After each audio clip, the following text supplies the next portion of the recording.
আমরা পঞ্চতত্ত্ব দেখেছেন তো? ও মায়েরা হাত উঁচু করে বলুন, দেখেছেন পঞ্চতত্ত্ব?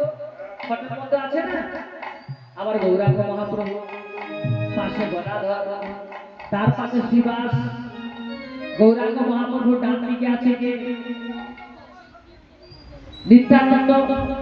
তার ডান দিকে আছে অদ্বৈত আচার্য। ও ভাই পঞ্চতত্ত্বের পরিচয় শোনো।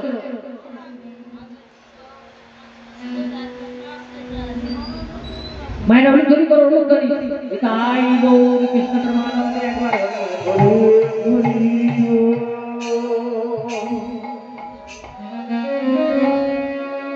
বিষ্ণু আর শিবের মিলিত তনু বলেন অদ্বৈত আচার্য। তিনি ভগবান আসার 52 বছর আগে এসেছিলেন। একটা করে তুলসী পত্র দিয়ে গঙ্গা নদীতে, সুরধনী নদীতে ভাসিয়ে দিয়ে ভগবানকে আহ্বান করে গেছিলেন, আপনারা সবাই জানেন। তা সেই পাশে গদাধর কি বলছে, প্রভু দাঁড়াও। বলে আমরা কৃষ্ণ নাম করবো না। বলে কেন? কৃষ্ণ নাম কেন করবো না জানো? যে সাক্ষাৎ ভগবান আমাদের সামনে দাঁড়িয়ে আছে, যিনি হলো রাধা কৃষ্ণের মিলিত তনু, গৌরাঙ্গ। গোবিন্দের গো আর রাধিকার নাম মিলে হলো গৌরাঙ্গ। আমরা সেই ভগবানের নাম করবো। আমার ভগবান বলে ধরে আমি ভক্ত হয়ে এসেছিলাম, ভেবেছিলাম যে আমি ভক্ত এসেছি, আমি ভক্ত হয়ে আচরণ করবো। এরা তো কেউ আমাকে ছাড়ে না, এরা ছাড়বে না।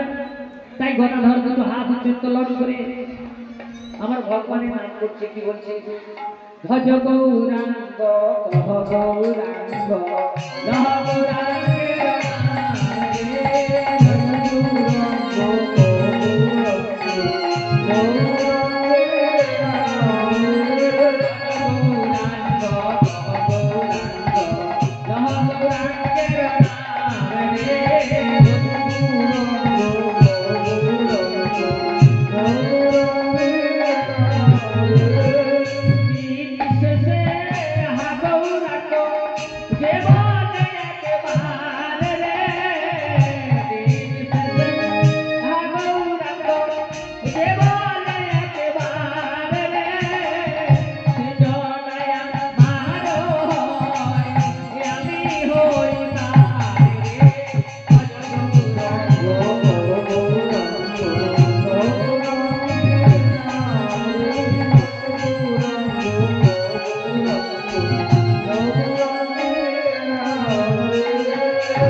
খুব ভালো।